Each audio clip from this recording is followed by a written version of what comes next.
ನಮಸ್ಕಾರ. ಆಹಾರ, ಆರೋಗ್ಯ, ಆಧ್ಯಾತ್ಮ, ಸಂಸ್ಕಾರದ ಬೆಳಕಿಗೆ ತಮ್ಮೆಲ್ಲರಿಗೂ ಸ್ವಾಗತ ಸುಸ್ವಾಗತ.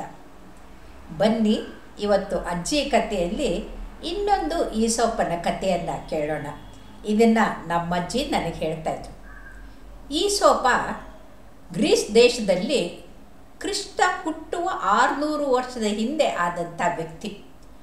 ಅವನು ಮಕ್ಕಳಲ್ಲಿ ನೈತಿಕ ಮೌಲ್ಯಗಳನ್ನು ಬಿತ್ತೋಕ್ಕೋಸ್ಕರ, ಅವರ ಮನಸ್ಸನ್ನು ವಿಕಸಿತಗೊಳಿಸೋದಕ್ಕೋಸ್ಕರ ನರಿ, ಪ್ರಾಣಿ, ಪಕ್ಷಿಗಳ ಮುಖಾಂತರ ಹೇಳ್ತಾಯಿದ್ರು. ಹೇಗೆ ನಮ್ಮ ದೇಶದಲ್ಲಿ ನಾವು ಪಂಚತಂತ್ರದ ಕಥೆಗಳು ಭಾಳ ಪ್ರಚಲಿತವಾಗಿದೆಯೋ, ವಿಶ್ವದಾದ್ಯಂತ ಪ್ರಚಲಿತ ಆಗಿದೆಯೋ, ಅದೇ ಥರ ಈಸೋಪನ ಕಥೆಗಳು ಕೂಡ. ಈ ಈಸೋಪನ ಕಥೆಯಲ್ಲಿ ಹೋದ ಸಲ ನಾನು ದ್ರಾಕ್ಷಿ ಹುಳಿ ಅನ್ನೋ ಕತೆ ಹೇಳಿದ್ದೆ. ಇವತ್ತು ಒಂದು ಏಡಿಯ ಕತೆ ಹೇಳ್ತೀನಿ. ಈ ಈಸೋಪನ ಕಥೆಯದು ಎಷ್ಟು ಚೆನ್ನಾಗಿರುತ್ತೆ ಅಂದರೆ, ಪುಟ್ಟ ಕಥೆಗಳು, ಆದರೆ ಪುಟ್ಟ ಮಕ್ಕಳ ಮನಸ್ಸಿಗೆ ಅದು ತುಂಬ ಚೆನ್ನಾಗಿರುತ್ತೆ. ಒಂದು ಸಲ ಒಂದು ಮರಿ ಏಡಿ ಅಡ್ಡಡ್ಡ ನಡೀತಾ ಇತ್ತು. ನೀವು ನೋಡಿದ್ದೀರಲ್ಲ ಏಡಿಗಳನ್ನ, ಸಮುದ್ರದ ದಂಡೆಗೆ ಹೋದಾಗ ಏಡಿಗಳು ಅಡ್ಡಡ್ಡ ನಡೀತಾ ಇರುತ್ತೆ. ತೂತಲ್ಲಿ ಹೊರಟೋಗುತ್ತೆ, ಮತ್ತೆ ಹೊರಗಡೆ ಬರುತ್ತೆ.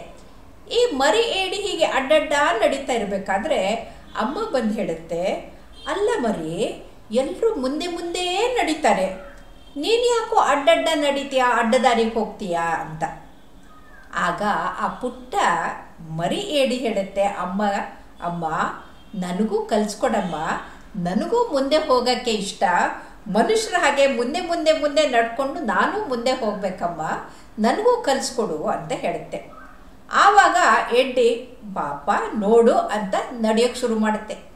ನೋಡಿದ್ರೆ ಅಮ್ಮ ಕೂಡ ಅಡ್ಡಡ್ಡ, ಅಮ್ಮನೂ ಅಡ್ಡ ನಡೀತಾ ಇದ್ದರೆ ಮಗು ಕೂಡ ಅಡ್ಡ ನಡೆಯುತ್ತೆ.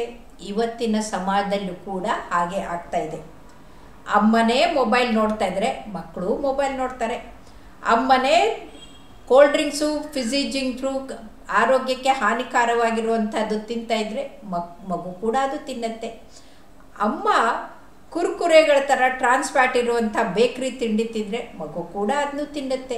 ಹಾಗಾಗಿ ಇವತ್ತು ಮಕ್ಕಳಿಗೆ ನಾವು ಹೇಳಿಕೊಟ್ಟ ಹಾಗೆ ಅದು ಮಾಡಬೇಡ, ಇದು ಮಾಡಬೇಡ, ಅದು ಮುಟ್ಟಬೇಡ ಅಂದರೆ ಆ ಮಾತು ಕೇಳಲ್ಲ. ಆದರೆ ನಾವು ಏನು ಮಾಡುತ್ತೋ ಅದನ್ನು ನೋಡಿ ಕಲಿಯುತ್ತೆ. ತಂದೆ ತಾಯಿಗಳು ಒಳ್ಳೇದು ಮಾಡಿದರೆ ಆ ಮಕ್ಕಳು ಒಳ್ಳೇದು ಕಲಿಯುತ್ತೆ. ತಂದೆ ತಾಯಿಗಳು ಸರಿಯಾದ ದಾರಿಯಲ್ಲಿ ನಡೆದ್ರೆ ಆ ಮಕ್ಕಳು ಕೂಡ, ಆ ಮಕ್ಕಳಿಗೆ ತಂದೆ ತಾಯಿನೇ ಆದರ್ಶ. ಹಾಗಾಗಿ ಆ ತಂದೆ ತಾಯಿಗೆ ಆದರ್ಶವಾಗಿರಬೇಕಾದವರು ಏಡಿ ಥರ ಇರಬಾರ್ದು. ಅವರೇ ತಪ್ಪು ದಾರಿಗೆ ಹೋಗಿ ಅವರೇ ತಪ್ಪನ್ನ ಹೆಜ್ಜೆ ಇಟ್ಟರೆ ಬದುಕಿನಲ್ಲಿ ಮಕ್ಕಳಿಗೆ ಒಳ್ಳೇದು ಹೇಗಾಗುತ್ತೆ. ಆದ್ದರಿಂದ ಹಳೆ ಕಾಲದಲ್ಲಿ ಹೇಳ್ತಾಯಿದ್ರು, ತಂದೆ ತಾಯಿಗಳು ಮಾಡಿರೋ ಪುಣ್ಯ ಮಕ್ಕಳಿಗೆ ಬರುತ್ತೆ ಅಂತ. ಯಾಕಂದರೆ ಅವರು ಒಳ್ಳೆಯ ದಾರಿಯಲ್ಲಿ ನಡೆದು ಮಕ್ಕಳಿಗೆ ಒಳ್ಳೆಯ ಮಾರ್ಗವನ್ನು ತೋರಿಸ್ಕೊಟ್ಟು ನೈತಿಕ ಮೌಲ್ಯಗಳ ಬೀಜವನ್ನು ಅವ್ರ ಮನಸ್ಸಿನಲ್ಲಿ ಬಿತ್ತಾಯಿದ್ರು. ಬನ್ನಿ, ನಾವು ಕೂಡ ಏಡಿಗಳ ಹಾಗೆ ಆಗದೇ ಅತ್ಯಂತ ಉತ್ತಮ ವ್ಯಕ್ತಿಗಳಾಗಿ ನಮ್ಮ ಮಕ್ಕಳಿಗೆ ನಾವು ಆದರ್ಶ ಆಗಿ, ಮೊಮ್ಮಕ್ಕಳಿಗೆ ಕತೆ ಹೇಳಿ ಅವ್ರಿಗೂ ಕೂಡ ಒಂದು ನೈತಿಕ ಮೌಲ್ಯಗಳ ಅಡಿಪಾಯದಲ್ಲಿ ಅವ್ರ ಬದುಕು ಬಂಗಾರ ಆಗಲಿ ಅಂತ ಹೇಳೋಣ. ನಮಸ್ಕಾರ.